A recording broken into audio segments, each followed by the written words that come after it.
નમસ્તે વિદ્યાર્થી મિત્રો, સ્ટડી ફોર નોલેજની યુટ્યુબ ચેનલમાં આપનું હાર્દિક સ્વાગત છે. ધોરણ 12 અર્થશાસ્ત્રનો અભ્યાસ આપણે કરીએ છીએ. કોવિડ-19 દરમિયાન અભ્યાસનો અત્યારે એકમાત્ર રસ્તો છે ઓનલાઈન પ્લેટફોર્મ, અને આ ઓનલાઈન પ્લેટફોર્મ ઉપર આપણે ધોરણ 12 અર્થશાસ્ત્રનો અભ્યાસ કરીએ છીએ. છેલ્લે આપણે વિદેશ વેપાર, જે આપણું 9 નંબરનું ચેપ્ટર છે, એની ખૂબ સારી રીતે શરૂઆત પણ કરી દીધેલી હતી. ઘણા બધા ટોપિક પણ આપણે વિદેશ વેપારમાં ભણી ચૂકેલા છીએ. અને છેલ્લે આપણે જ્યાંથી લેક્ચર અધૂરા રાખેલા છે અને એ ટોપિક આપણો હતો લેણદેણની તુલા. આજે પણ આપણે વિદેશ વેપારની અંદર આ લેણદેણ તુલાના ટોપિકને જ આગળ વધારવાના છીએ. સમય ઘણો બધો જતો રહ્યો છે, એટલા માટે આજે આપણે વિદેશ વેપારનું ચેપ્ટર જે પણ છે શરૂઆત આપણે રિવિઝનથી કરીશું, અને ત્યારબાદ લેણદેણ તુલા ટોપિક આપણો જ્યારથી બાકી રહેલો છે એનું વિગતવાર અભ્યાસ કરીશું. લેણદેણ તુલા આમ તો છેલ્લા લેક્ચરની અંદર આપણે પૂરું કરી દીધેલું છે. હવેમાં ટોપિક જે બાકી રહેલો છે એ લેણદેણ તુલાને અસર કરતી બાબતો. બરાબર, આ ટોપિક આપણો બાકી છે, એનો આજે આપણે અભ્યાસ કરીશું. આજના લેક્ચરની શરૂઆત કરીએ એ પૂર્વે આપણે જોઈએ કહાની અબ તક, એટલે કે આ ચેપ્ટરમાંથી અત્યાર સુધી આપણે કેટલી વસ્તુ ભણી ગયેલા છીએ.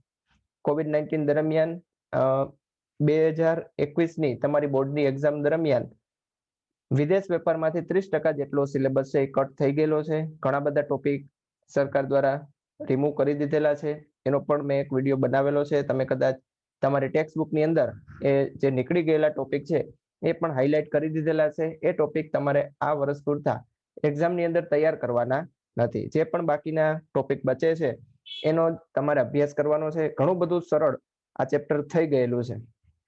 તો અત્યાર સુધી આપણે આ 9મા ચેપ્ટરમાંથી જે ચર્ચા કરેલી છે એના વિગતવાર આપણે ટોપિક જોઈએ તો શરૂઆત જ આપણે કરેલી હતી વિદેશ વેપારના કારણો. શા માટે દરેક દેશ છે એ વિદેશ વેપાર કરતા હોય છે એના આપણે 4 કારણો જોયા હતા. 4 કારણની અંદર પહેલું કારણ હતું દેશમાં ઉપલબ્ધ સાધનોના તફાવત. બરાબર, આજે આપણા દેશની અંદર જે સાધનો ઉપલબ્ધ હોય છે એવું પણ બને કે વિદેશની અંદર આપણા દેશના સાધનો કરતા સારા સાધનો ઉપલબ્ધ હોય, એટલા માટે દરેક દેશ વિદેશ વેપાર કરતો હોય છે. બીજો કારણ વિદેશ વેપારનું આપણે એ પણ જોયું હતું ઉત્પાદન ખર્ચ. આપણા દેશની અંદર જે વસ્તુ બનતી હોય અને વિદેશની અંદર વસ્તુ બનતી હોય, આ બંનેના ઉત્પાદન ખર્ચની અંદર ઘણો બધો તફાવત હોય છે. જો કોઈ દેશ પાસે ખૂબ જ સસ્તા ભાવે કોઈ વસ્તુ આપણે મળી શકતી હોય તો દરેક દેશ એવું જ ઈચ્છે કે જેમ બને એમ આપણો ઉત્પાદન ખર્ચ ઘટે અને વસ્તુ આપને સારી મળે. તો આ કારણથી પણ વિદેશ વેપાર હાલના સમયની અંદર થતો જોવા મળે છે. ત્યારબાદ આપણે જોયેલું હતું ટેકનોલોજીકલ પ્રગતિ. બરાબર, દરેક દેશ છે એ એક સરખી ટેકનોલોજી પ્રગતિ કરતા હોતા નથી. ઘણા બધા દેશ એવા હોય છે જે ટેકનોલોજીની અંદર ઘણા બધા આગળ હોય છે. તો એવી ટેકનોલોજી જો આપણે જોતી હોય તો આપણે પણ વિદેશ વેપાર કરવો જરૂરી બને છે. જેમ કે જાપાનની બુલેટ ટ્રેન. જાપાનની બુલેટ ટ્રેન છે એ અત્યારે ટેકનોલોજીની દ્રષ્ટિએ ખૂબ જ આગળ પડતી ટ્રેન ગણાય છે. તો એને ભારતની અંદર લઈ આવી હોય તો આપણે ફરજિયાત જાપાન સાથે વિદેશ વેપાર કરવો જરૂરી બને છે. અને ત્યારબાદ આપણે જોયેલું હતું શ્રમ વિભાજન અને વિશિષ્ટીકરણ. શ્રમ વિભાજન એટલે કે અમુક શ્રમ છે એ અમુક પ્રકારના કાર્યની અંદર ખૂબ જ માહેર હોય છે. જેમ કે પાટણની અંદર જે પણ કારીગરો વસવાટ કરે છે એ પટોળા બનાવવાની અંદર માહેર છે. હવે આવા પટોળા છે એ વિદેશના કોઈ વ્યક્તિઓને જોતા હોય તો ફરજિયાત એને ભારતનો સંપર્ક કરવો પડશે. બરાબર, તો શ્રમ વિભાજન અને બીજું છે વિશિષ્ટીકરણ. આ બંને પરિબળને લીધે પણ વિદેશ વેપાર છે એ વધારે વેગવંતો બનેલો છે. તો 3 માર્કની અંદર આ ક્વેશ્ચન પૂછાય એવો છે, વિદેશ વેપારના કારણો સમજાવો. તો આ 4 કારણ છે એ તમારે વિગતવાર સમજાવવા જરૂરી બને. તો પહેલો ટોપિક આપણે ભણેલા હતા વિદેશ વેપારના કારણો. અને આપણે એ પણ ચર્ચા કરેલી હતી કે વેપાર કોને કહેવાય, વિદેશ વેપાર કોને કહેવાય, આંતરિક વેપાર કોને કહેવાય. આ બધા ટોપિકનો સમાવેશ પણ આપણે આ જ ટોપિકની અંદર કરેલો હતો. તો પહેલો ટોપિક આપણે ભણેલા હતા વિદેશ વેપારના કારણો. ત્યારબાદ આપણે ચર્ચા કરેલી હતી આંતરિક વેપાર અને વિદેશ વેપાર વચ્ચેનો તફાવત. આંતરિક વેપાર એટલે હવે બધાને ખ્યાલ છે કે દેશની હદની અંદર જ થતો વેપાર, બરાબર, જેને આપણે આંતરિક વેપાર કહીએ છીએ. જ્યારે વિદેશ વેપાર નામ જ સજેસ્ટ કરે છે કે એક દેશ છે એ બીજા દેશની અંદર વેપાર કરતો હોય એને કહેવામાં આવે છે વિદેશ વેપાર. તો આ બંને આંતરિક વેપાર અને વિદેશ વેપાર બંને વચ્ચે ઘણા બધા તફાવત રહેલા છે. બુકની અંદર તફાવત આપેલા છે, 7 જેટલા તફાવત છે એ બુકમાં આપેલા છે. ખૂબ જ સારી રીતે આપણે એનો અભ્યાસ પણ કરેલો છે. જો કોઈ વિદ્યાર્થીઓએ હજી પણ આ ટોપિક ભણવાનો બાકી હોય તો આજના જ લેક્ચરના ડિસ્ક્રિપ્શનની અંદર મેં આ લેક્ચરની લિંક રાખેલી છે, તમે ત્યાંથી ગમે ત્યારે અભ્યાસ કરી શકો છો. 5 માર્કની અંદર ક્વેશ્ચન પૂછાઈ શકે, આંતરિક વેપાર અને વિદેશ વેપાર વચ્ચેનો તફાવત સમજાવો. તો 5 માર્કમાં ક્વેશ્ચન પૂછાણો હોય તો આપણે એટલીસ્ટ 8 થી 9 પોઈન્ટ છે એ આંતરિક વેપાર અને વિદેશ વેપાર વચ્ચેના તફાવતમાં લખવા જોઈએ આપણે એક પછી એક બંને વેપાર વચ્ચેનો તફાવત. તો પહેલો જ તફાવત છે આપણે એને વ્યાખ્યાના સ્વરૂપમાં આપી દેવાય. આંતરિક વેપાર એટલે પેલી વ્યાખ્યા આપી દેવાય કે એક કોઈ પણ દેશની હદની અંદર જ થતો વેપાર, જેને આપણે આંતરિક વેપાર કહીએ છીએ.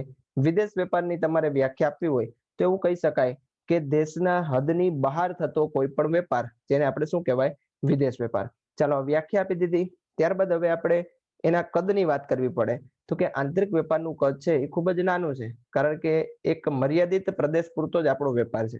જ્યારે વિદેશ વેપાર છે તો વિદેશ વેપારનું કદ છે એ ખૂબ જ વિશાળ છે, કારણ કે આજે ભારત દેશ છે એ વિશ્વના બધા જ દેશો સાથે વેપાર કરતો હોય તો ઘણી બધી ચીજ વસ્તુઓ હોય, ઘણી બધી ટેકનોલોજી હોય, ઘણા બધા કાયદાઓ લાગતા હોય. તો વિદેશ વેપારનું કદ છે એ ઘણું બધું મોટું છે, જ્યારે આંતરિક વેપારનું કદ કેવું છે, નાનું. આ ટોપિક આપણે ડિસ્કસ કરેલો હતો. ત્યારબાદ આપણે જોયેલું હતું કે વિવિધ ચલણોની અંદર ચૂકવણી. તો આંતરિક વેપાર છે એ દેશની હદની અંદર જ થાય છે. તો દેશની અંદર જે ચલણ માન્યતા પ્રાપ્ત કરેલું છે એની અંદર જ બધો વેપાર થાય છે. ભારતની વાત કરીએ તો ભારતની અંદર રૂપિયો છે એ અત્યારે દરેક રાજ્યની અંદર માન્યતા પ્રાપ્ત કરેલો છે. તો ભારતમાં જે પણ વેપાર થતો હશે એ બધો જ આપણે રૂપિયાની અંદર કરવાનો છે. હવે વિદેશ વેપારની વાત કરીએ તો વિદેશ વેપારમાં છે એ દરેક દેશનું ચલણ અલગ અલગ હશે. દરેક દેશ છે એ ભારતનું ચલણ સ્વીકારે પણ ખરા, ઘણા દેશ એવા હોય જે ના પણ સ્વીકારે. તો આપણે હુંડિયામણ દર છે એ જાણવો જરૂરી બને છે. તો આપણે એવું કહી શકાય કે આંતરિક વેપારની અંદર ચલણની જાણકારી હોવી જરૂરી હોતી નથી, જ્યારે વિદેશ વેપારની અંદર ચલણ, હુંડિયામણ દર, વિનિમય દર આ બધાની માહિતી હોવી ખૂબ જ જરૂરી છે. તો આ બીજો તફાવત થઈ ગયો. ત્યારબાદ આપણે વાત કરીએ ભાષા, સંસ્કૃતિ અને સમાજ વચ્ચેનો તફાવત. તો આંતરિક વેપારની અંદર ભાષા છે એ બહુ ઝાઝો ફેરફાર જોવા મળશે નહીં. જેમ કે ભારત છે તો દરેક રાજ્ય છે એ હિન્દી ભાષા છે એ જાણતા હોય છે. તો આપણે વેપાર કરવો હોય તો હિન્દી ભાષાની અંદર પણ વેપાર કરી શકીએ. જ્યારે વિદેશમાં વેપાર કરવો હોય તો જે તે દેશની ભાષા છે, ત્યાંની સંસ્કૃતિ છે, સમાજ વ્યવસ્થા છે, આ બધાની જાણકારી હોવી ખૂબ જ જરૂરી બને છે. એટલા માટે વિદેશ વેપાર છે એ આંતરિક વેપાર કરતા થોડો ઘણો કઠિન ગણવામાં આવે છે. ત્યારબાદ આપણે ચોથો તફાવત જોઈએ તો વાહન વ્યવહાર ખર્ચને આધારે તફાવત. આજે આંતરિક વેપાર કરવો હોય તો દેશની અંદર વાહનો છે એ સરળતાથી હરીફરી શકતા હોય છે, તેને એટલા બધા ટેક્સ લાગતા હોતા નથી. જ્યારે વિદેશ વેપારની અંદર તમારે વેપાર કરવો હોય તો ફરજિયાત કાં તો તમારે એરપ્લેનનો ઉપયોગ કરવો પડે છે અથવા તો જહાજનો ઉપયોગ કરવાની જરૂર પડે છે, જેનો ટેક્સ, ભાડું આ બધું ઘણું બધું મોંઘું હોય છે. એટલા માટે આપણે એવું કહી શકાય કે આંતરિક વેપારની અંદર વાહન વ્યવહાર ખર્ચ ઓછો લાગે છે, જ્યારે વિદેશ વેપારની અંદર વાહન વ્યવહાર ખર્ચ છે એ ઘણો બધો વધારે લાગે છે. ત્યારબાદ આપણે 5 નંબરનો તફાવત એવો પણ આપી શકીએ, હરીફાઈને આધારે તફાવત. આંતરિક વેપારની અંદર ટેકનોલોજી એક સમાન, એટલા માટે હરીફાઈ પણ કેવી હશે, ઓછી. જ્યારે વિદેશ વેપારની અંદર દરેક દેશ પાસે ટેકનોલોજી અલગ અલગ હશે. દરેક દેશની ટેકનોલોજી આપણા દેશની અંદર આવવા માંગે છે, એટલા માટે ટેકનોલોજીકલ હરીફાઈ પણ ખૂબ જ વધારે પ્રમાણમાં જોવા મળશે. તો આપણે આ પણ તફાવત આપી શકીએ કે આંતરિક વેપારની અંદર ટેકનોલોજીકલ હરીફાઈ ઘણી બધી ઓછી હોય, જ્યારે વિદેશ વેપારની અંદર ટેકનોલોજીકલ હરીફાઈ વધારે હોવાને કારણે વિદેશ વેપાર થોડો ઘણો કઠિન છે. જો આ દરેક પોઈન્ટ છે એ તમને આવડતા જશે, પરંતુ જ્યારે તફાવત લખવાનો થશે ત્યારે આપણે પેરેગ્રાફમાં લખવાનો નથી, આપણે બંને વિભાગ પાડીને આ તફાવત લખવાનો છે. બુકની અંદર જે તમને તફાવતના મુદ્દા સમજાવેલા છે એ પેરેગ્રાફની અંદર આપેલા છે, એટલા માટે આ તફાવત આપણે જાણવો ખૂબ જ જરૂરી છે. ચાલો ત્યારબાદ 6 નંબરનો તફાવત છે ગ્રાહકને સંતોષવા અંગેનો તફાવત. બરાબર, તો હવે આપણા દેશની અંદર ગ્રાહકોનું મનોવલણ કેવું છે, રાજ્યની અંદર ગ્રાહકોનું મનોવલણ કેવું છે, એ કોઈ પણ સ્થાનિક વેપારી છે એ જાણી શકતો હોય. બરાબર, એટલે કે આંતરિક વેપાર જો કરવો હોય તો ગ્રાહકોને મનોવલણ અંગે આપણે અને એના સંતોષ અંગેની જાણકારી, આગાહી કરી શકીએ છીએ. જ્યારે વિદેશ વેપારની અંદર આપણે ગ્રાહકોને જાણતા હોતા નથી કે એને કેવા પ્રકારની વસ્તુઓ પસંદ પડશે, એને કેવી ક્વોલિટી જોઈ છે, આ બધું જાણકારી લેવી ખૂબ જ અઘરી છે. એટલા માટે વિદેશ વેપારની અંદર ગ્રાહકોને સંતોષવા માટે ઘણો બધો પ્રયત્ન કરવો પડે છે, બરાબર, જેથી કરીને આંતરિક વેપાર કરતા વિદેશ વેપાર છે એ ખૂબ જ કઠિન આપણે ગણી શકીએ. ત્યારબાદ છેલ્લો તફાવત આપણે જોઈએ તો વહીવટી અને કાયદાકીય વ્યવસ્થામાં તફાવત. વહીવટી એટલે કે બે દેશ વચ્ચે કોઈ પણ ટ્રેડ સંકળાયેલા હોય, બે દેશના રાજકીય મૈત્રી કેવી છે એ પ્રકારે પણ કોઈ પણ બે દેશ વચ્ચેનો વિદેશ વેપાર છે એ આધારિત બનતો હોય છે. બીજી વસ્તુ લખેલી છે કાયદાકીય વ્યવસ્થા. આંતરિક વેપારની અંદર કાયદાકીય વ્યવસ્થા છે એટલી બધી લાગુ પડતી નથી હોતી, કારણ કે આપણે આપણા દેશના કોઈ પણ વેપારકીય કાયદાઓ વિશે સમજ મેળવતા હોઈએ છીએ. જ્યારે વિદેશ વેપાર તમારે કરવો હોય, જે દેશની અંદર વેપાર કરવા માંગો છો એ દેશના વેપારી કાયદાઓ કેવા છે એની તમને સમજ હોવી જરૂરી છે. જો એ દેશના કાયદાની સમજ તમારી પાસે નહીં હોય તો પણ તમે વેપાર છે એ કરી શકશો નહીં, બરાબર. અને આ સમજ મેળવવાનું કામ ખૂબ જ અઘરું છે. એના માટે સ્પેશિયલ ક્લાસીસ થતા હોય છે અને ખૂબ જ ખર્ચાળ પણ ગણવામાં આવે છે. એટલા માટે પણ વિદેશ વેપાર છે એ આંતરિક વેપાર કરતા કેવો છે, થોડો કઠિન. બરાબર, તો આ થઈ ગયો તફાવત. હજી આપણે એવું પણ કહી શકીએ કે આંતરિક વેપારની અંદર જોખમ છે એ ખૂબ જ ઓછું હોય છે, જ્યારે વિદેશ વેપારની અંદર જોખમ ખૂબ જ વધારે હોય છે. કારણ કે આપણે એવા વ્યક્તિઓ સાથે ડીલ કરવાની છે, એવા વ્યક્તિઓ સાથે વેપાર કરવાનો છે જેને આપણે ક્યારેય મળેલા પણ નથી, ક્યારેય જોયા પણ નથી અને ક્યારેય આપણે એને ઓળખતા પણ નથી. એટલા માટે વિદેશ વેપાર થોડોક સંઘર્ષ ભરેલો ગણાય છે. જ્યારે હવે નફાની દ્રષ્ટિએ વાત કરીએ, બરાબર, આપણે હવે વેપારી તરીકે આ બંને તફાવતને જોઈએ તો આંતરિક વેપારની અંદર નફો છે એ ઘણો બધો ઓછો હોય છે, જ્યારે વિદેશ વેપારની અંદર નફો ખૂબ જ વધારે હોય છે. બરાબર, તમે એક વખત તમારી પ્રોડક્ટ છે એ કોઈ પણ વિદેશના માર્કેટની અંદર સેટ થઈ ગઈ તો એનો નફો છે એ તમે ઘણો બધો કમાઈ શકો છો અને માર્કેટ પણ ખૂબ જ મોટું મળે છે. બરાબર, ધારો કે ભારતની અંદર કોઈ પણ વસ્તુ વેચો અને હવે ભારત સિવાયના દરેક દેશની અંદર તમારી વસ્તુ વેચાય તો તમને માર્કેટ ખૂબ જ મોટું મળી રહે, કદ મોટું છે, એટલા માટે નફાના ધોરણો પણ વિદેશ વેપારની અંદર કેવા હોય છે, વધારે. બરાબર, તો આટલા તફાવતના મુદ્દા છે તમારે 5 માર્કની અંદર લખવા જરૂરી બને. 5 માર્કની અંદર પૂછાયેલો ક્વેશ્ચન અને પૂછાતો આવતો ક્વેશ્ચન છે. ચાલો, તો આપણે આ બે ટોપિક ભણેલા હતા અને છેલ્લા લેક્ચરની અંદર આપણે ભણેલા હતા લેણ દેણની તુલાનો ખ્યાલ. બરાબર, આપણે જે વિદેશ વેપારનો અભ્યાસ કરીએ છીએ તો વિદેશ વેપાર દરેક વર્ષે આપણે નફો કરેલો છે કે ખોટ કરેલી છે આ આપણે જાણવું ખૂબ જ જરૂરી બને. તો આ વિદેશ વેપાર દ્વારા નફો થયેલો છે કે ખોટ, આનું જે સરવૈયું આપણે મળે છે એ સરવૈયાને કહેવામાં આવે છે લેણ દેણનો તુલા. બરાબર, હવે લેણ દેણ તુલાની આપણે વ્યાખ્યા જોઈતી કે એક વર્ષ દરમિયાન ભારત દેશમાંથી કેટલા પ્રમાણમાં વસ્તુઓ આયાત કરેલી છે અને એની સામે કેટલી ભારત દેશે વસ્તુઓની નિકાસ કરેલી છે. આ મૂલ્યનું પાકું સરવૈયું એટલે કે લેણ દેણની તુલા. તમે અકાઉન્ટની અંદર આવા સમ કાઉન્ટ કરતા હશો, કંપનીનો હિસાબ જે રીતે તમે એક બાજુ ઉધાર બાજુ એક બાજુ જમા બાજુ આ આખી રીતના આવા સમ તમે સોલ્વ કરતા હશો, એ જ પ્રકારે લેણ દેણની તુલા પણ એક પ્રકારનું હિસાબી સરવૈયું છે. એક વર્ષ દરમિયાન ભારતે કેટલી નિકાસ કરેલી છે અને એની સામે ભારતે કેટલી આયાત કરેલી છે આનું આપણે મૂલ્ય દર્શાવતું જે હિસાબી સરવૈયું બનાવીએ છીએ એને લેણ દેણની તુલા કહેવામાં આવે છે. બરાબર, તો આ લેણ દેણની તુલા, લેણ દેણ તુલાના મેં તમને જેમ વાત કરી બે બાજુ હોય છે, ઉધાર બાજુ અને જમા બાજુ. જમા બાજુએ આપણે જે પણ દેશે નિકાસ કરેલી છે એને આપણે જમા બાજુએ લખી છે. નિકાસની શા માટે નોંધ કરવામાં આવે છે? કારણ કે ભારત દેશને નિકાસ દ્વારા હંમેશા આવક થવાની છે, જ્યારે આયાત દ્વારા ભારતને ખર્ચ થવાનો છે. એટલા માટે ખર્ચને ઉધાર બાજુએ લખવામાં આવે છે, જ્યારે જમા બાજુએ નિકાસની આવક લખવામાં આવે છે. તો આ વસ્તુ પણ આપણે ખાસ ધ્યાનમાં રાખવાની છે. બરાબર, કે નિકાસ દ્વારા ભારતને આવક થાય છે, આયાત દ્વારા ભારતને શું થવાનો છે? ખર્ચ. નિકાસ એટલે આપણે કોઈ પણ દેશને માલ સામાન આપણો વેચી છે, આયાત એટલે આપણે વિશ્વના કોઈ પણ દેશ પાસેથી માલ સામાન ખરીદી છે અને ખરીદી કરશું તો આપણે રૂપિયા ચૂકવવા પડશે, વેચશું તો આપણે રૂપિયા શું થશે? મળવાના છે. તો આ વસ્તુ આપણે ખ્યાલ રાખવાનો છે. ચાલો, બીજી વસ્તુ, જ્યારે પણ લેણ દેણ તુલા તમારા ધ્યાનમાં આવે તો તમારે એ વસ્તુ ખાસ ધ્યાનમાં રાખવાની કે આયાત અને નિકાસ એટલે કે વિદેશ વેપારનો જ માત્ર ને માત્ર ખ્યાલ લેવાનો છે. બરાબર, ભારત દેશની અંદર આંતરિક વેપાર કેટલો થયો છે એ લેણ દેણ તુલાના ઉપરથી તમને ખ્યાલ આવશે નહીં.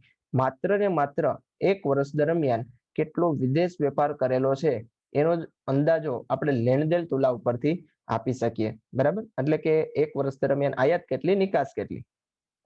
ત્યારબાદ આપણે એ પણ વસ્તુની વાત કરેલી હતી કે લેણદેણ તુલાના બે પ્રકાર હોય છે, સામાન્ય રીતે બે પ્રકાર, એક તો સમતોલ લેણદેણ તુલા અને બીજી હતી અસમતોલ લેણદેણ તુલા.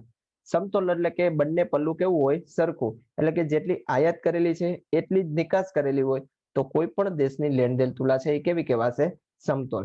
હવે ધારો કે એવું બને કે કોઈ પણ દેશની આયાત વધી ગઈ, સામે નિકાસ ઓછી છે, તો એ દેશની લેણદેણની તુલા કેવી થઈ જશે, ખાધવાળી. બીજી વસ્તુ આપણે એ પણ ધ્યાન રાખવાની જ છે કે આયાતથી કોઈ પણ દેશને છે એ ખર્ચો થવાનો છે, એટલે કે ચૂકવણી કરવાની છે, જ્યારે નિકાસથી શું થવાની છે, આવક થવાની છે. તો જે દેશની લેણદેણ તુલામાં નિકાસની કમાણી વધારે હોય, આયાતની એટલે કે આયાત ઓછી હોય, એ દેશને નફો છે એ કેવો હશે, વધારે. બરાબર. હવે બીજી કન્ડિશન વિચારીએ કે જે દેશની આયાત છે એ વધારે હોય અને એની નિકાસ છે એ ઓછી હોય, તો એ દેશની લેણદેણ તુલા છે એ ખાધવાળી આપણે લેણદેણ તુલા કહી શકીએ. જેમ કે ભારત દેશ, બરાબર, ભારત દેશની અત્યારે લેણદેણની તુલાની વાત કરીએ તો ભારત દેશની લેણદેણ તુલા છે એ ખાધ લેણદેણ તુલા છે. કારણ કે આપણે હજી પણ એટલી બધી વસ્તુઓની આયાત કરીએ છીએ કે જેની સામે નિકાસ છે આપણી કેવી છે, ઓછી છે. બરાબર, આપણે ક્રૂડ ઓઇલ છે, બરાબર, પછી ઘણી બધી એવી રેગ્યુલર વસ્તુઓ છે કે જેની આયાત વધારે છે, એમાં પણ ક્રૂડ ઓઇલનું પ્રમાણ સૌથી વધારે છે. કારણ કે ભારતની અંદર કોઈ એવા સ્થળ નથી કે જ્યાંથી એટલું માત્રામાં ક્રૂડ ઓઇલનું પ્રોડ્યુશન થાય કે ભારત દેશની જરૂરિયાત પૂર્ણ થઈ શકે. એટલા માટે આપણા લેણદેણ તુલા અને આયાત બિલની અંદર સૌથી વધારે આપણી આયાત છે એ ક્રૂડ ઓઇલની અંદર વપરાઈ જાય છે. એટલા માટે હજી પણ ભારત દેશની લેણદેણ તુલાની અંદર આયાત વિભાગ, બરાબર, એનો ખર્ચો વધારે છે.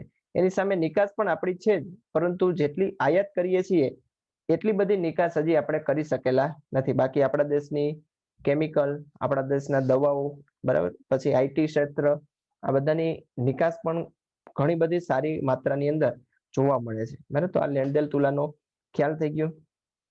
બે બાજુઓ હોય છે એ તો આપણે ખ્યાલ જ છે. બરાબર, બે બાજુઓ આપણે એક વખત જોઈએ ટેક્સ્ટ બુકમાંથી લેણદેણ તુલા એટલે તમને વધારે ખ્યાલ આવશે. બરાબર, આ લેણદેણ તુલાનું એક કાલ્પનિક એક્ઝામ્પલ જે ટેક્સ્ટ બુકની અંદર આપેલું છે એ જ આપણે જોઈએ, એની ઉપરથી વધારે સારો આઈડિયા આવશે. ચાલો, તો આ લેણદેણ તુલામાં જમા બાજુ અને બીજી હોય છે ઉધાર બાજુ. જમા બાજુની અંદર જેમ આપણે વાત કરી કે જે પણ નિકાસો છે એ લખવામાં આવે છે, ઉધાર બાજુ એ માત્ર ને માત્ર શું હશે, આયાતો. લેણદેણ તુલાની અંદર હજી પણ બે વસ્તુ આવે છે, બે ખાતા, એક તો ચાલુ ખાતું અને બીજું હોય છે મૂડી ખાતું. તો જો અહીંયા છે ચાલુ ખાતું અને એની નીચે હોય છે મૂડી ખાતું. હવે ચાલુ ખાતુંની અંદર કઈ કઈ વસ્તુઓનો સમાવેશ થાય, મૂડી ખાતાની અંદર કઈ કઈ વસ્તુઓનો સમાવેશ થાય, એનો પણ આપણે વિગતવાર એક વખત રિવિઝન કરી લઈએ. ચાલુ ખાતાની અંદર દેશે કરેલી ભૌતિક અને અભૌતિક દરેક વસ્તુઓનો સમાવેશ થતો હોય છે. બરાબર, ચાલુ ખાતું, તો જો અહીં લખેલું છે વસ્તુઓની નિકાસ, એની સામે શું લખેલું છે, વસ્તુઓની આયાત. તો આ થઈ ગઈ ભૌતિક વસ્તુઓ, જેને આપણે જોઈ શકીએ છીએ, અડી શકીએ છીએ અને માણી શકીએ છીએ, એવી વસ્તુઓને આપણે ભૌતિક વસ્તુઓ કહીએ છીએ. તો આ ભૌતિક વસ્તુઓ એક વર્ષ દરમિયાન કેટલી નિકાસ કરેલી છે અને સામે છેડે કેટલી આયાત કરેલી છે એ ચાલુ ખાતાની અંદર નોંધવામાં આવે છે. બીજી વસ્તુ, જે ભૌતિક વસ્તુઓની આપણે માત્ર વેપારની વાત લખીએ છીએ એ તુલાને કહેવામાં આવે છે વેપાર તુલા. આ ખાસ વસ્તુ ધ્યાનમાં રાખવાની છે. બરાબર, કે વેપાર તુલા એટલે શું? આવો ક્વેશ્ચન એક માર્કની અંદર પૂછાય તો આપણે એવું લખી શકીએ કે જે તુલાની અંદર એક વર્ષ દરમિયાન માત્ર ને માત્ર ભૌતિક વસ્તુઓની આયાત અને નિકાસનું દર્શાવવા આવે એને કહેવામાં આવે છે વેપાર તુલા. જો આ લેણદેણ તુલા પણ અલગ, વેપાર તુલા પણ અલગ. વેપાર તુલા છે એ લેણદેણ તુલાનો જ એક ભાગ છે, પરંતુ વેપાર તુલામાં માત્ર ને માત્ર એક વર્ષ દરમિયાન થયેલ ભૌતિક વસ્તુઓનો જ સમાવેશ થશે. ઘણા વિદ્યાર્થીઓ આ જગ્યાએ ભૂલ કરતા હોય છે.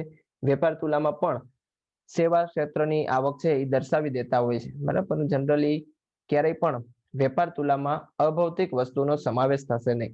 બરાબર, એક્ઝામ્પલ કંઈક આ રીતે કહેવા માંગે છે કે એક વર્ષ દરમિયાન ભારત દેશની નિકાસો છે એ 200 કરોડ રૂપિયામાં હતી. બરાબર, એટલે કે આપણે નિકાસ છે 200 કરોડ રૂપિયાની કરેલી છે, સામે છેડે ભૌતિક વસ્તુઓની આયાત આપણે કેટલી કરેલી છે, તો કે 300 કરોડ રૂપિયાની કરેલી છે.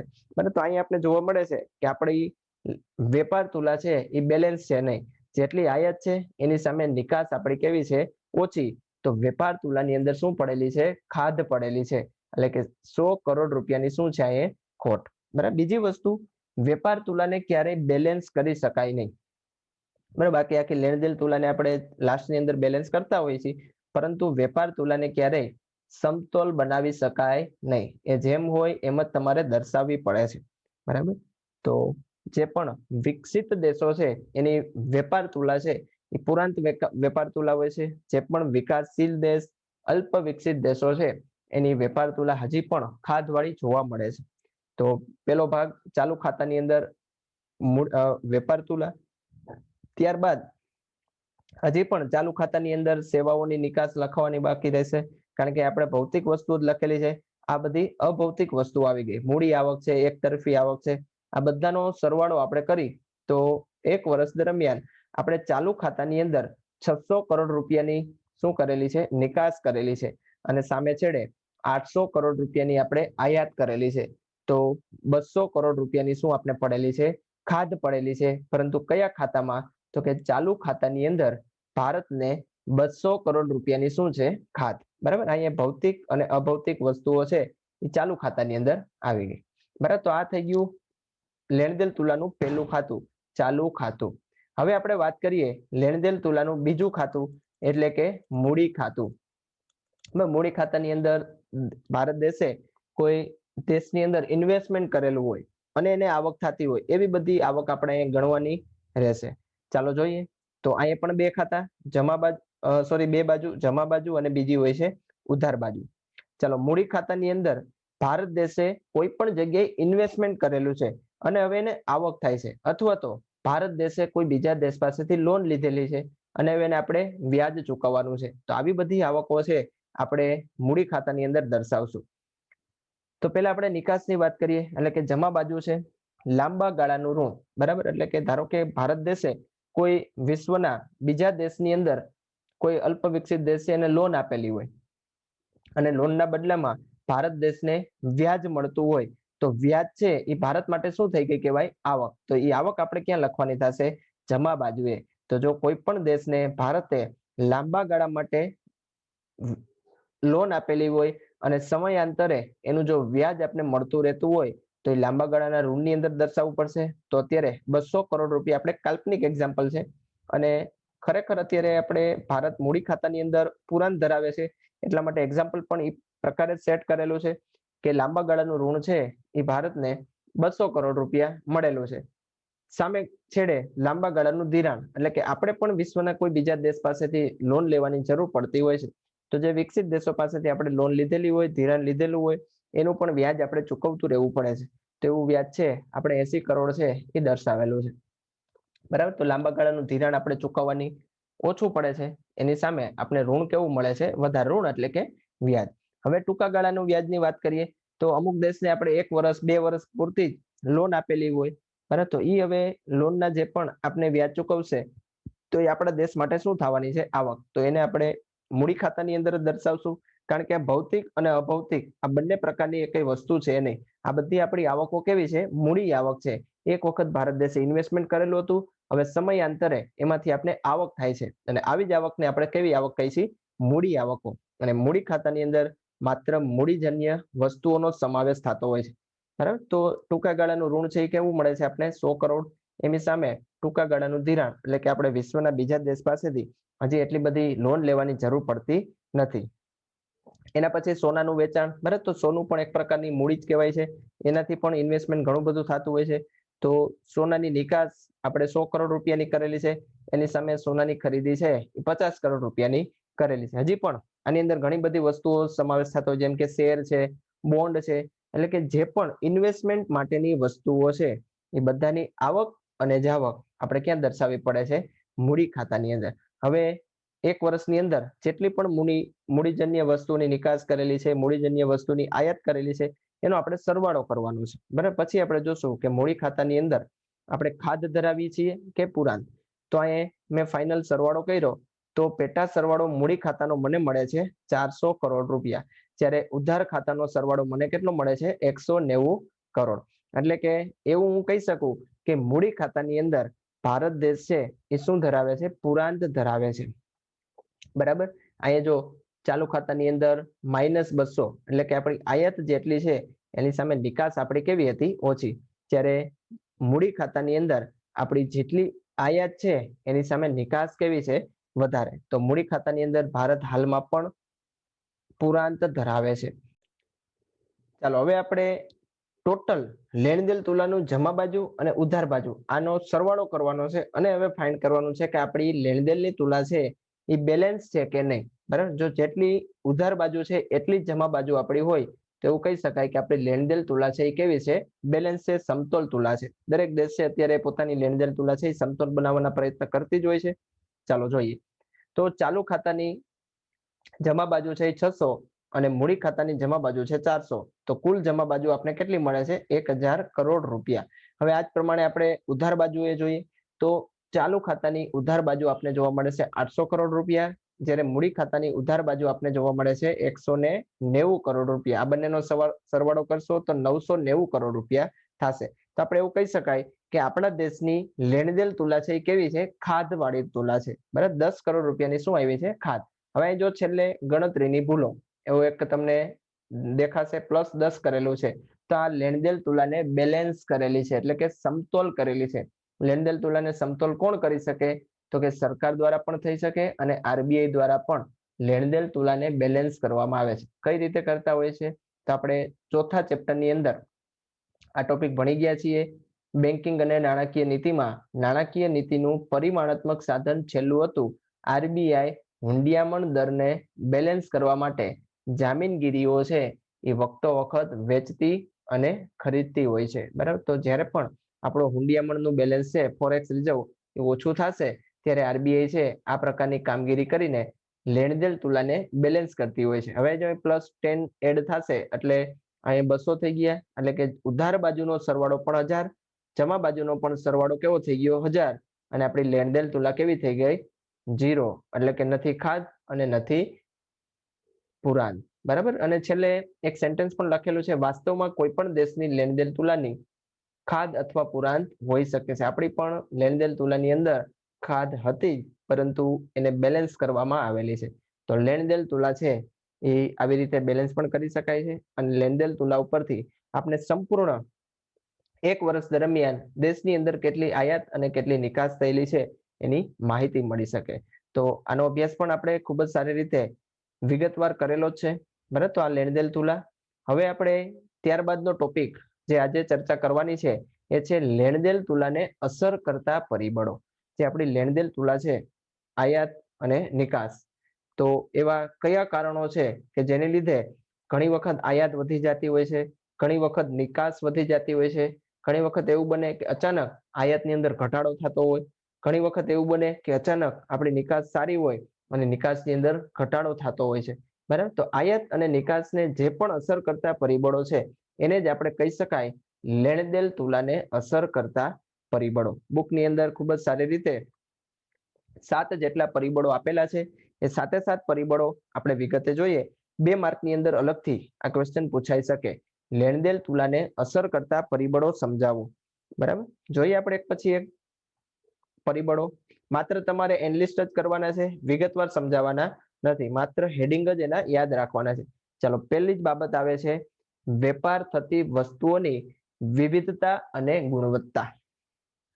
તમે કોઈ પણ દેશ સાથે વેપાર કરો છો, હવે જો તમારે વેપાર થતી તમારા દેશ દ્વારા જે પણ વસ્તુઓ ઉત્પાદિત થાય છે એની ગુણવત્તાની અંદર જો થોડો ઘણો પણ ઘટાડો થશે, ક્વોલિટી નબળી પડશે, તો તમે જે દેશની અંદર વેપાર પ્રવૃત્તિ કરો છો એની નિકાસની અંદર ઘટાડો થશે. કારણ કે ક્વોલિટી એટલે કે ગુણવત્તા ઘટશે તો જે તે દેશ છે એ વેપાર કરવાનું શું કરી નાખશે? ઓછું કરશે. નિકાસ તમારી ઘટશે, સીધી જ અસર ક્યાં જોવા મળશે? લેણદેણ તુલામાં. પોઝિટિવ સાઈડ આપણે વિચારીએ તો એવું પણ બને કે આપણા દેશની વસ્તુઓની ગુણવત્તામાં વધારો થાય. જેમ કે COVID-19 દરમિયાન ભારત દેશની જે ટેબ્લેટ છે ક્લોરોક્વિન, એ ક્લોરોક્વિનનું ખૂબ જ સારામાં સારું રિઝલ્ટ મળતું હતું અને ગુણવત્તા વાઇઝ પણ સારી હતી. તો ક્લોરોક્વિન છે એનું વેચાણ ખૂબ જ વધારે મળેલું હતું. ભારત દેશને ઓર્ડર પણ ઘણા બધા મળેલા હતા. આપણે નિકાસમાં શું થઈ ગયેલો હતો? વધારો. તો ગુણવત્તા જો વધશે, સારી સારી પ્રોડક્ટ આપણે બનાવતા થાય તો દેશની લેણદેણ તુલાને છે એ ઘણી બધી અસર પહોંચાડતી હોય છે. તો પહેલું જ પરિબળ થઈ ગયું વેપાર થતી વસ્તુઓની વિવિધતા અને ગુણવત્તા, જે વિદેશ વેપારને અસર કરે છે. ચાલો, તો આ પહેલું પરિબળ. ત્યારબાદ બીજું પરિબળ આપણે તપાસીએ તો વેપાર થતી વસ્તુઓ અને સેવાઓની પોતાના દેશમાં તથા વિદેશોમાં કિંમત. બરાબર. હવે આપણા દેશની અંદર જે વસ્તુઓ પ્રોડ્યુસ થાય છે, ધારો કે મોંઘી હોય અને આપણે વિશ્વના બીજા દેશની અંદર વેચવી છે અને એ ભાવે આપણે વેચી ના શકીએ, પણ એથી ઓછા ભાવે આપણે વેચવાની થાય તો આપણે દેશને નિકાસ કરવી પોસાશે નહીં. કારણ કે જો 100 રૂપિયાની વસ્તુ ભારત દેશની અંદર બને છે અને વિશ્વના કોઈ દેશની અંદર એ જ વસ્તુનો બજાર કિંમત છે 80 રૂપિયા હોય, બરાબર, તો હવે આ સમયે ભારત દેશ આવી ક્યારેક ખોટવાળો ધંધો કરશે નહીં. અચાનક એવું બને કે આપણા 100 રૂપિયાની વસ્તુ ખૂબ જ સારામાં સારી ચાલે છે, વિશ્વના કોઈ બીજા દેશે હરીફાઈ આ જ પ્રોડક્ટમાં કરેલી છે અને આપણા કરતા હવે સસ્તી પ્રોડક્ટ છે ત્યાં મળવા માંડે તો ઓટોમેટિક આપણા દેશની વસ્તુ જે 100 રૂપિયાની વેચાતી હતી એની અંદર ઘણો બધો ઘટાડો થશે, આપણા નિકાસમાં ઘટાડો થશે. નિકાસમાં ઘટાડો થશે, ઓટોમેટિક લેણદેણ તુલાને અસર પહોંચાડશે. બરાબર. આ થઈ ગઈ નેગેટિવ સાઈડ. પોઝિટિવ સાઈડ પણ વિચારી શકીએ કે આપણે જે તે દેશની અંદર ખૂબ જ સસ્તામાં સસ્તી પ્રોડક્ટ વેચી શકીએ તો પણ આપણા દેશની નિકાસ વધી જશે અને આપણા દેશની લેણદેણ તુલા છે એ પોઝિટિવ બાજુ જતી જશે. બરાબર. લેણદેણ તુલાની નિકાસ બાજુ વધતી જશે એમ લેણદેણ તુલા છે એ પોઝિટિવ સાઈડ આપણે ગણી શકીએ. ચાલો, તો આ બે પરિબળ. ત્યારબાદ ત્રીજું પરિબળ છે અનિવાર્ય આયાતો. બરાબર. ઘણી વખત એવી વસ્તુઓ હોય છે કે જેની આયાત આપણે ફરજિયાત કરવી પડે, જેમ કે ક્રૂડ ઓઇલ. બરાબર. ક્રૂડ ઓઇલની આયાત છે એ ભારત દેશ માટે અનિવાર્ય આયાત ગણવામાં આવે છે. ક્રૂડ ઓઇલ ધારો કે આપણે 1 મહિના સુધી કોઈ વિશ્વના દેશ પાસેથી આયાત કરવાનું બંધ કરી દે તો ભારત દેશનો વાહન વ્યવહાર છે એ સંપૂર્ણ ઠપ થઈ જાય. કારણ કે આપણે ક્રૂડ ઓઇલ વગર ભારતની અંદર તો પહેલા તો ક્રૂડ ઓઇલ એટલું બધું જનરેટ જ થતું નથી, એટલું બધું બનતું જ નથી, એટલા માટે ફરજિયાત આપણે ક્રૂડ ઓઇલ મગાવવું જ પડે છે અને આવી આયાતો છે એ લેણદેણ તુલાને સીધી જ અસર પહોંચાડતી હોય. બરાબર. ધારો કે વિશ્વના બજારની અંદર જ્યાંથી આપણે ક્રૂડ ઓઇલ ખરીદી છે, ઈરાન, સાઉદી અરેબિયા, ઈરાક, આ બધા જ દેશો મળીને ક્રૂડ ઓઇલનો ભાવ વધારી દે. હવે ગમે એટલો ભાવ થશે, ભારતને તેની જરૂરિયાત છે એટલા માટે લેવું જ પડશે, તો આપણી આયાતો ઓટોમેટિક વધી જશે અને સીધી જ એની અસર ક્યાં જોવા મળશે? લેણદેણ તુલાને. તો અનિવાર્ય આયાતોને લીધે પણ લેણદેણ તુલાને અસર પહોંચતી જોવા મળે છે. બરાબર. એક્ઝામ્પલ સાથે યાદ રાખશો તો ખૂબ જ સરળતાથી તમે યાદ રાખી શકશો. ચાલો, ત્યારબાદ ચોથું પરિબળ આપણે જોઈએ તો દેશના આર્થિક વિકાસનું સ્તર. બરાબર. જે પણ દેશ વિકસિત દેશો હોય છે કે જેનો વિકાસ ખૂબ જ સારામાં સારો હોય છે, તો દરેક દેશ છે એવા વિકસિત દેશ સાથે વેપાર કરવાનું ખૂબ જ પસંદ કરતા હોય છે. જેમ કે અમેરિકાની અંદર આપણી એકાદી પ્રોડક્ટ કઈ સેટ થઈ જાય તો આપણો નિકાસ છે ભારત દેશને ખૂબ જ સારામાં સારી મળતી રહે. તો આવા કયા દેશ સાથે તમે વેપાર કરો છો એની ઉપર પણ લેણદેણ તુલાને અસર પહોંચતી હોય છે. વિકસિત દેશો સાથે વેપાર કરશો, નિકાસ સારી થશે તો ભારત દેશની લેણદેણ તુલા છે એ તુરંત આપણે જોવા મળશે. અલ્પ વિકસિત દેશો સાથે જો વેપાર થશે, ત્યાં પ્રોડક્ટ કદાચ સસ્તા ભાવે વેચવી પડે તો દેશને થોડું ઘણું નુકસાન પણ પહોંચે. બરાબર. બીજું, આપણા દેશનું જો વિકાસનું સ્તર સારું હોય તો દરેક દેશો આપણા દેશ પાસે પણ વેપારકીય પ્રવૃત્તિ કરવા માટે આગળ વધશે અને લેણદેણની તુલાને પોઝિટિવ સાઇન છે એ પહોંચી શકે. તો દેશના આર્થિક વિકાસના સ્તર પણ લેણદેણ તુલાને અસર કરતું પરિબળ ગણી શકાય. ત્યારબાદ 5 નંબરનું પરિબળ એટલે કે વેપાર પર રાજકીય અને કાયદાકીય અંકુશો. બરાબર. આપણા દેશની અંદર જે સરકાર ચાલે છે એ સરકારે વિદેશ વેપાર માટે કેવા પ્રયત્નો કરેલા છે, કેટલા કાયદાકીય અંકુશો રાખેલા છે, એની ઉપર પણ લેણદેણ તુલાને અસર પહોંચતી હોય છે. જેમ કે 1991 પહેલાની આપણે વાત કરીએ તો ભારત દેશની અંદર વિદેશ વેપાર કરવો એ ખૂબ જ કઠિન ગણાતું હતું. આપણે એટલા બધા આર્થિક સુધારા કરેલા નહોતા. ત્યારે આપણા દેશની અંદર વિદેશ વેપાર, લેણદેણ તુલા છે આ ઘણી બધી પાછળ હતી. આપણી નિકાસ પણ એટલી બધી હતી નહીં. પરંતુ હવે ભારત દેશે કાયદાકીય અંકુશો છે એ ઘણા બધા હળવા કરેલા છે. રાજકીય પ્રતિબંધો પણ ઘણા બધા હટી ગયેલા છે. અત્યારે ભારત દેશ છે એ દરેક દેશ સાથે મિત્ર રાષ્ટ્ર બનતું જાય છે. દરેક દેશ એવું ઈચ્છે છે કે ભારત દેશની અંદર અમે પણ વેપાર કરીએ. એટલા માટે આપણી લેણદેણ તુલા છે એ અત્યારે થોડી ઘણી પોઝિટિવ સાઈડ તરફ જતી જોવા મળે છે. બરાબર. તો વેપાર પર રાજકીય અને કાયદાકીય અંકુશો કેટલા છે એનો પણ આધાર, એને લીધે પણ લેણદેણ તુલાને અસર પહોંચતી હોય છે. કાયદાકીય અંકુશો હળવા હશે, વધારે નિકાસો કરી શકશું, લેણદેણ તુલાની અંદર જમા બાજુ છે એ વધતી જશે. ચાલો, તો આ 5. ત્યારબાદ 6 નંબર ઉપર આવે છે હુંડિયામણનો દર. બરાબર. તો હુંડિયામણના દરને આધારે કેવા સ્વરૂપે લેણદેણ તુલાને અસર પહોંચે છે એ આપણે જ્યારે હુંડિયામણ દર આના પછીનો નેક્સ્ટ ટોપિક છે એ સમજશું ત્યારે આપણે વધારે આઈડિયા આવશે. કારણ કે ઘણી વખત એવું બનતું હોય છે કે ભારત દેશની આયાત અને નિકાસ કેટલા પ્રમાણમાં થશે એનો સંપૂર્ણ આધાર છે આ હુંડિયામણ દર ઉપર રહેલો હોય છે. તો એ હુંડિયામણ દર આપણે જ્યારે ભણશું ત્યારે આપણે વિગતે જોશું કે હુંડિયામણ દરને લીધે કેવી રીતે લેણદેણ તુલાને અસર પહોંચે છે. અને છેલ્લે વેપારને આધાર આપતી સવલતો જેમ કે વાહન વ્યવહાર છે, સંદેશા વ્યવહાર છે કે અન્ય આંતરમાળખાકીય સુવિધાઓ આ વગેરેને આધારે પણ લેણદેણ તુલાને અસર પહોંચતી હોય છે. ધારો કે બે દેશ વચ્ચે વાહન વ્યવહાર ખૂબ જ સરળ થઈ શકે એમ હોય, એનું ભાડું ઓછું લાગતું હોય તો એ બે દેશ વચ્ચે વધારે વેપાર થયેલો હશે તો આપણી નિકાસ પણ વધેલી હશે, આયાત પણ ત્યાંથી સારી થતી હશે. તો આના આધારે પણ લેણદેણ તુલાને અસર પહોંચતી હોય. સંદેશા વ્યવહાર, બરાબર, કોઈ પણ આંતરમાળખાકીય સુવિધાઓ આને આધારે લેણદેણ તુલાને છે એ અસર પહોંચતી હોય છે. એટલે કે ટૂંકમાં આપણે એટલું કહી શકાય કે લેણદેણ તુલાને અસર એટલે શું? તો કે દેશની આયાત અને નિકાસને અસર પહોંચાડવી. બરાબર, તો આ બધા એવા જ પરિબળો છે કે આ સાથે સાત પરિબળ છે એ દેશની આયાત અને નિકાસને અસર પહોંચાડે છે. અને આયાત અને નિકાસને અસર પહોંચશે એટલે દેશની લેણદેણ તુલાને પણ શું પહોંચશે? અસર પહોંચવાની છે. બરાબર, તો આ સાથે સાત પોઈન્ટ આપણે યાદ રાખવાના છે. 2 માર્કની અંદર ક્વેશ્ચન પૂછાઈ શકે. ઘણી વખત પેપર જો સરળ કરવું હોય તો 3 માર્કની અંદર પણ આ ક્વેશ્ચન પૂછાઈ શકે. તો આ થઈ ગયું લેણદેણ તુલાને અસર કરતા પરિબળો. આજના લેક્ચરમાં આપણે અહીં સુધી જ રાખીએ છીએ. હવે પછીને આપણે જ્યારે લેક્ચરની અંદર મળીશું ત્યારે 9મા ચેપ્ટરની અંદર જે તફાવતના મુદ્દા પડે છે એ 3 તફાવતના મુદ્દાની આપણે વિગતે અભ્યાસ કરશું. હવે આપણો લેણદેણ તુલાનો ટોપિક પૂરો થઈ ગયો છે.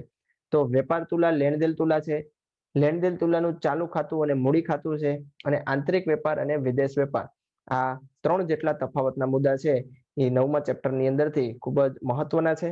બોર્ડની અંદર વખતો વખત પૂછાતા આવે છે. તો એનો તફાવતનો એક અલગ તમે લેક્ચર આના પછીનો જ માણી શકશો. બરાબર, તો આજના લેક્ચરમાં અહીંયા સુધી રાખીએ છીએ. આજનો લેક્ચર આપણે અહીં પૂર્ણ કરીએ છીએ. મળીશું આપણે ફરી પાછા નવા લેક્ચરમાં નવા ટોપિક સાથે. આજના લેક્ચરની અંદર જે પણ વસ્તુ આપણે ભણેલા છીએ ટેક્સ્ટ બુકમાંથી એક વખત વાંચી લેવી.